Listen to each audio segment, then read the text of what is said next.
Hello হুম। রহিম, বছর ঘুরে তো আবার নতুন বছর চলে আসলো। এবার 2024-এ আমার জন্য নতুন নতুন ব্র্যান্ডেড কাপড় কিনে দেবে? তা তো দেবই, কিন্তু আমারও যে তোমার কাছে কিছু চাওয়ার আছে, সেটা কি তুমি দিতে পারবে আমাকে?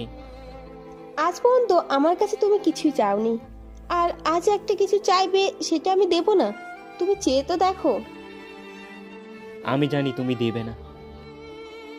তুমি চেয়ে তো দেখো। আর আজ পর্যন্ত তোমার কাছে আমি যেটাই চেয়েছি সেটাই পেয়েছি, আর তুমি চাইবে আমি দেব না? এবার 2024-এ আমি তোমার সাথে এক রাত হোটেলে কাটাতে চাই। আমি জানি তুমি এটা পারবে না, তার জন্য আমি তোমাকে আগেই বলেছি। ছি রহিম, ছি। এটা তুমি আমাকে বলতে পারলে? আর তুমি এতটা খারাপ, এটা আমি কল্পনা করিনি কখনো। আমি এটা কখনোই করতে পারবো না। আমি তার জন্য বলেছিলাম তুমি পারবে না। আসলে কি জানো, তুমি আমাকে কখনো ভালোই বাসোনি। দেখো রহিম, আমি এটা পারবো না। আর ভালোবাসা, আমি তোমাকে আমার নিজের জীবনের থেকেও বেশি ভালোবাসি। না, বাসো না। যদি আমাকে ভালোবাসতে, তাহলে তোমার সাথে এক রাত রুম ডেট করতে চাইলাম, সেটা তুমি রাজি হতে। আজ পর্যন্ত তুমি আমার কাছে যা চেয়েছো কোনো দিনও না করিনি, আর আজ তোমার সাথে রুম ডেট করতে চাইলাম, সেটাও তুমি করতে দেবে না। দেখো রহিম, তুমি পাগলামি করো না। আমার শরীরের সমস্ত কিছুই তোমার। না, কখনোই আমার না। যদি আমার হতে, কোনো দিন না করতে পারতে না। তুমি যদি আমাকে ভালোবাসতে, কখনো মানা করতে না। তুমি যদি আমার সাথে রুম ডেট না করো, তাহলে আজ থেকেই এখান থেকে আমাদের ব্রেকআপ। না রহিম, না, এটা তুমি কখনোই করতে পারো না। তুমি না আমাকে কথা দিয়েছিলে, যদি বাঁচতে হয় একসাথে বাঁচবো, আর যদি মরতে হয় একসাথে মরবো। আর তুমি আমার মাথায় হাত রেখে বলেছিলে পৃথিবীর সমস্ত কিছুই শেষ হয়ে যেতে পারে, আমাদের ভালোবাসা কখনো শেষ হয়ে যাবে না। হ্যাঁ, বলেছিলাম।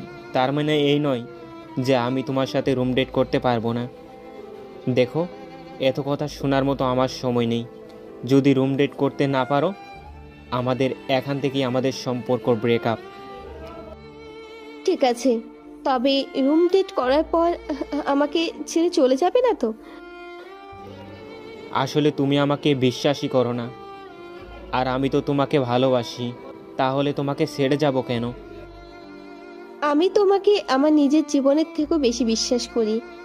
একবার বলো, তোমার সাথে রুম ডেট করতে কবে যেতে হবে, কোথায়? শুনো, আমি 2024-এ 1 জানুয়ারিতে রাত 12:30টায় তোমার বাড়ির পিছনে যাব। সেখানে তুমি যাবে, শুধু একলা। তোমার বান্ধবীও যেন তোমার সাথে না থাকে। রুম ডেট করতে যাওয়ার পর একদম হারাহারি করবে না, আমার ইচ্ছে মতন করতে দিও। হুম, বলো। আর 2 তারিখে তোমাকে মার্কেটে নিয়ে যাব তোমার কাপড় কেনার জন্য। হুম। হ্যালো বন্ধুরা, বর্তমান যুগের ছেলেরা মেয়েদের সাথে এভাবে প্রেম করে তাদের জীবনটা নষ্ট করে দেয়, আর মেয়েরা তো বুঝতে পেরেও তাদের ভালোবাসার কাছে ধরা দেয়। আজকের গল্পটা আপনাদের কাছে কেমন লাগলো অবশ্যই কমেন্ট করে জানাবেন। আর হ্যাঁ, এই গল্পর পার্ট 2 দেখতে চাইলে আমাদের চ্যানেলটি সাবস্ক্রাইব করে আমাদের সাথেই থাকবেন। ধন্যবাদ।